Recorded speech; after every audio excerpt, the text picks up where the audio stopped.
Hi guys, and welcome to another episode of Kabir Considers. In this video, we're going to react to killer couples reacting to life sentences. Now, this is going to be some, real life Bonnie and Clyde stuff, I guess. It's crazy what people, are capable of. Like when they have, zero empathy. I don't know what it is that makes people capable of killing other people. Is it just the lack of empathy, or is it like their brains are just completely wired differently? I guess some people it's accidental, I guess, but I think a lot of these cases are going to be just straight up murder. So it's going to be interesting to see how they deal with it, if they show any remorse or if they're just like stone cold. I'm appalled and disgusted by what I've done.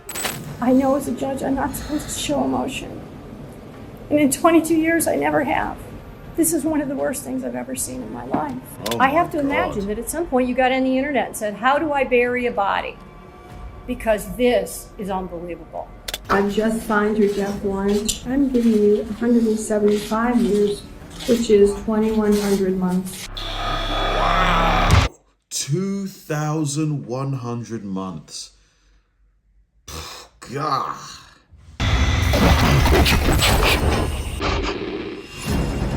This is Larissa Rodriguez and her boyfriend, Christopher Rodriguez, who are in the Cuyahoga County Common Pleas Court in Cleveland, Ohio. Judge Nancy Margaret Russo is about to read their sentence, but the event that brought them here happened years ago. That fateful night, Christopher took an unconscious Jordan, Larissa's 5-year-old son who had special needs, to Larissa, who simply gave the boy a cold shower and put him to bed. Tragically, the next day, the child was found dead. However, instead of seeking help by calling 911, the couple chose a horrifying course of action. They wrapped the child's body in blankets and bags containing mothballs and then buried him in their own backyard. Almost 2 months later, the police received a tip from Christopher's brother, which led them to the Rodriguez's home. The side door on it is open. Not sure if anyone's Why? A police officer came to make inquiries. Well, we got a call wanting us to check on the well-being of the 4 to 5-year-old. But Larissa Rodriguez is prepared. Do you have a child with special needs? Oh, Jordan? Yes, I do.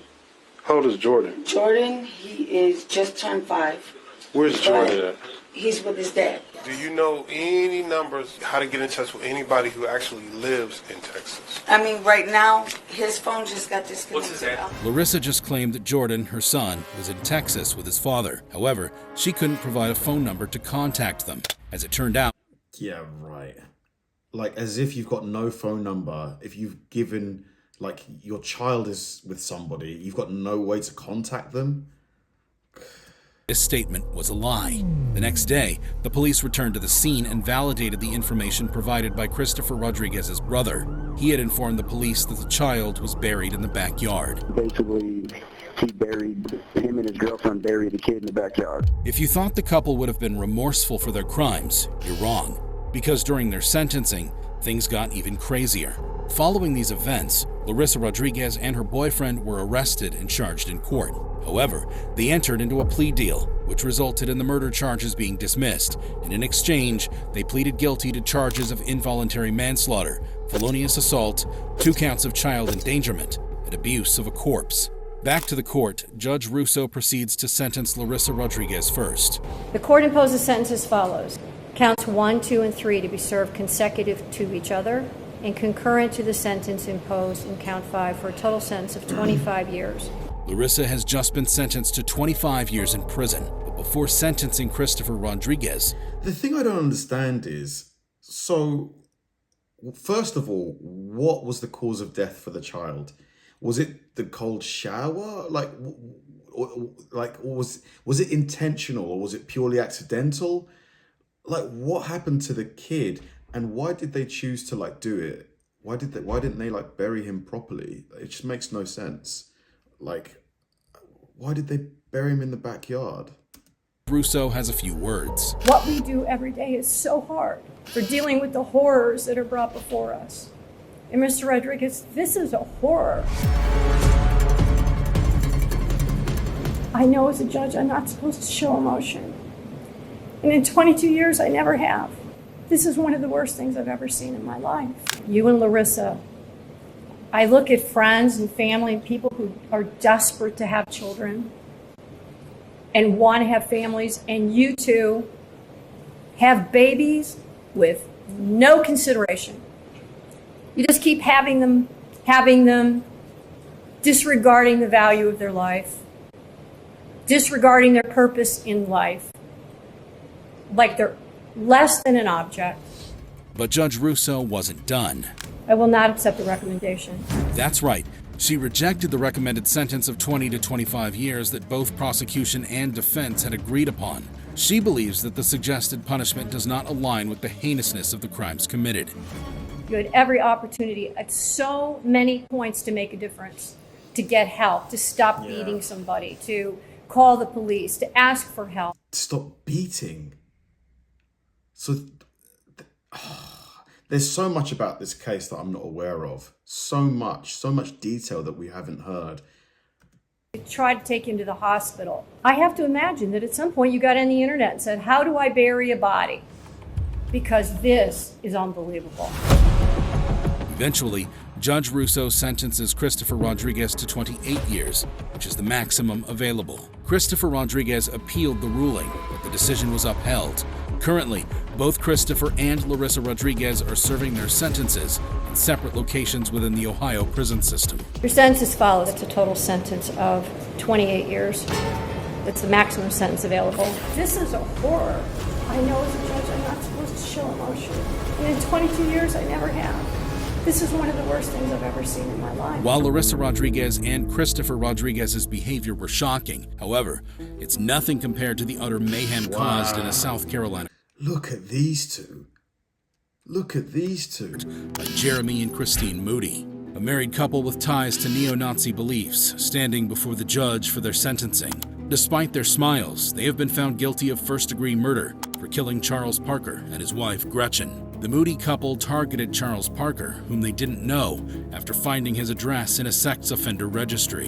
The Moody's extremist beliefs led them to believe that God wanted them to eliminate all sex offenders. Police located the killers using surveillance footage from the Parker home, as well as identifying Jeremy's tattoos, which included the words skinhead across his neck and white power on top of his head. However, the real shocker came when they unleashed their madness in the courtroom. During questioning, the couple admitted their guilt and went even further by confessing to their crimes. They also revealed to authorities that they had plans to kill more sex offenders. The couple were charged with murder, kidnapping, and burglary. It was now the Moody's turn to plead for forgiveness. I day goes by that I don't regret anything that happened. And I know that what I've done is a sin, and I believe that God has forgiven me of it. Please have mercy on Christine and I so we can still have a chance to grow old together as husband and wife. The Bible clearly states, thou shalt not kill. I'm sorry I broke that commandment, but I truly believe God has forgiven Jeremy and I. I hope you will too. After listening to their remorseful words and their plea to stay together. Didn't really sound remorseful though, did it? It didn't sound remorseful. They basically just assumed that they'd been forgiven for, murder. Like probably one of the worst things that you can do, if not the worst. I didn't really hear any apology, It was now in the hands of Judge Lee Alford to make the decision. Brutally killed these two people. They had no way to defend themselves or anything else. And I tell you that I believe that if these two were to get out of jail, I would be concerned that they would do exactly the same thing again. I have any question. I think it is a case that justice demands a life sentence. Upon delivering the sentences, the couple shared a final kiss before being separated. Watch again as the two convicts go in for a kiss. Outside the courthouse, the earlier expressed... Crazy, right? Just knowing that that's the last time you're probably ever gonna, kiss your partner. Remorse seemed to vanish as they continued to reveal their true feelings. What child molested kid? I think Jeremy and I would have done it again if given the opportunity. I have no regrets. Killing that pedophile was the best day of my life. What about what you said in court about repenting? Is that not true then? No, it's not true. My lawyer made me say it. Do you have anything to say to the victim's family? May they die also. Jeremy and Christine Moody were both sentenced to life in prison with no possibility of parole. I mean, if the person that they killed truly is what they say he is, it's like you can't take the law into your own hands. You just cannot. You can't do that. Were not alone in their courtroom actions. However, let's not forget the infamous incident involving 41-year-old Dia Millerberg in Ogden, Utah. I'm appalled and disgusted. To understand this case, we have to go back 3 years when Dia, her husband, and their 16-year-old babysitter named Alexis Rasmussen, fueled by a disturbing cocktail of alcohol and drugs, were having sexual relations inside the couple's home. Things took a nightmarish turn when Eric Millerberg, Dia's husband, injected Alexis with a lethal mix of heroin and methamphetamine for the third time, leading to her tragic overdose. Scared that he would be sent back to prison due to his criminal record, Eric and Dia made an unthinkable choice. They transported Alexis's lifeless body to a remote area and buried her in a shallow grave. Alexis Rasmussen remained missing for more than a month until a confidential informant's tip cracked open the case. From there, the police recovered Alexis's body and unraveled the shocking truth behind the Millerbergs' involvement.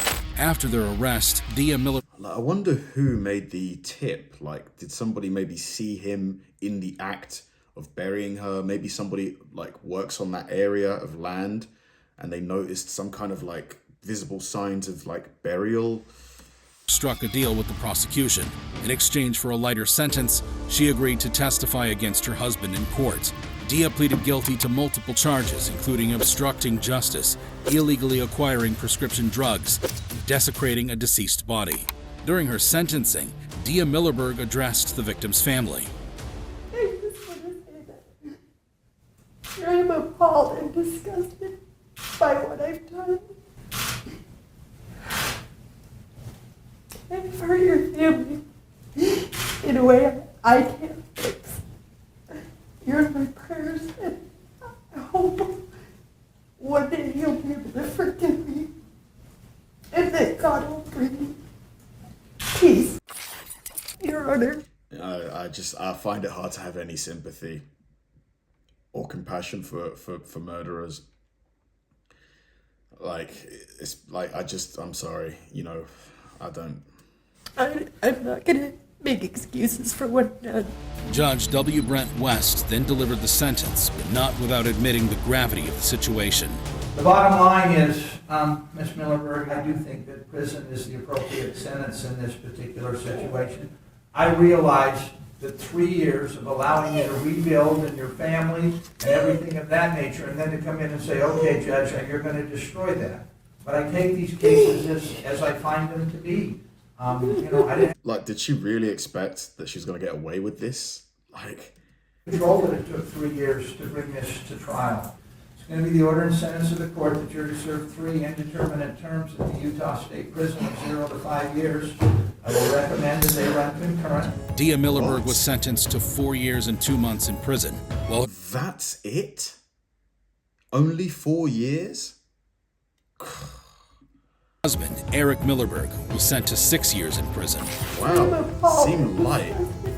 These sentences seem very While light. some may attribute Millerberg's crimes to the fear of returning to prison, however, it pales in comparison to the unfathomable behavior of Cyrus Matthews. I mean, that guy injected that poor lady, with a deadly toxic mix of drugs.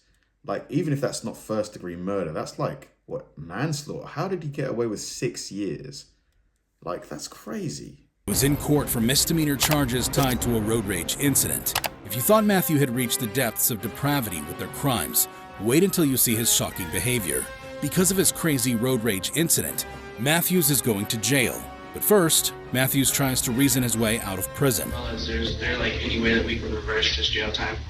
Well, you're going to go to jail today. If you need to get out to attend the hearing, we can consider furloughs. When that didn't work, Matthews took a more practical approach.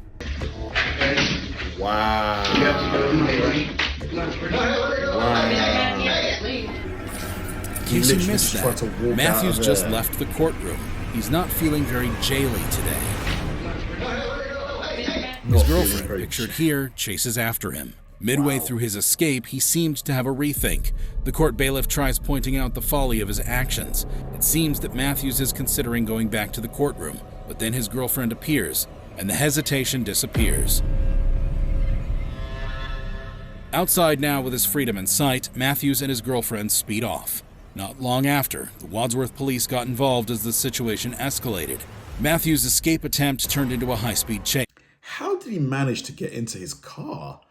I thought in a courtroom, there's typically an officer stationed at every exit. At least that's, I think, how it goes in the UK. Maybe it was because the severity of his crime wasn't, I don't know here. I don't know how he managed to get into his car. Hitting speeds of up to 90 miles an hour. Turned north onto Lyman from Maple. He was in an older gray four-door vehicle. The chase came to an end when the amateur Dominic Toretto crashed into a white SUV. Officer Walser rushed to the scene. Thankfully, the passengers, a couple with a baby, got hurt, but luckily it wasn't anything serious. Amidst the chaos, Officer Walser runs over to Matthews' wrecked car.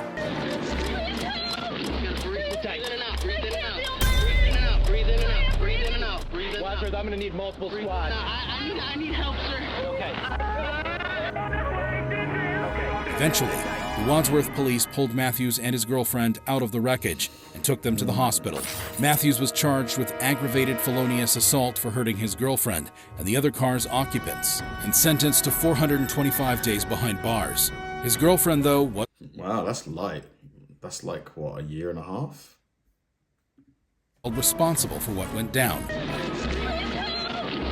This wasn't the only time a convict freaked out during their sentencing. However, take for example the case of Miss Yang and her husband, Mr. Huang, who were in a South China courtroom facing a legal battle against Huang's mother. She had lent the couple some money for their wedding. With the couple now going through a divorce, she was concerned about getting repaid. In the midst of the hearing, tensions escalate. Miss Yang and her soon-to-be ex-mother-in-law engage in a heated argument. Mr. Huang didn't like the way his soon-to-be ex-wife talked to his mother, and he let her know. However, the situation quickly spirals into chaos. What started as a verbal dispute turned into a physical altercation.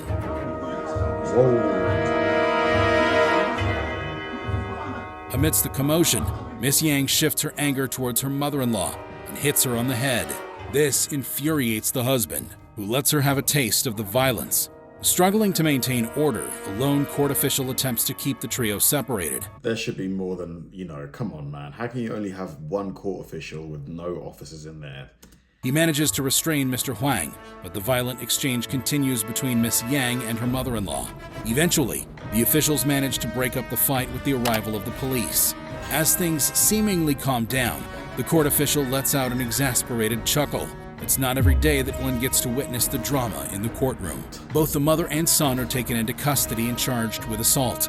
The husband, Mr. Huang, receives a 15-day detention sentence, while his mother is sentenced to 5 days. If you thought these reactions were shocking... Crazy. Wow, what a video. I mean, it's just... For me, the fake, remorse that a lot of these people show in court, I just see straight through it. Like the couple that, the ones that killed the alleged molester, when they were when they were giving their statement that they believe God has forgiven them, about how they're sorry, etc. And as soon as they get out after being sentenced, they're like, "Yep, I didn't care. The lawyers made me say it." So it just makes me question any of the remorse, because some people are just good at acting. Some people are good at pretending. So, like the couple that only got 6 and 4 years respectively for killing the lady with the narcotics. I don't know how they got away with such a small sentence. It's crazy to me. Thanks for watching, guys, and I'll see you in the next one.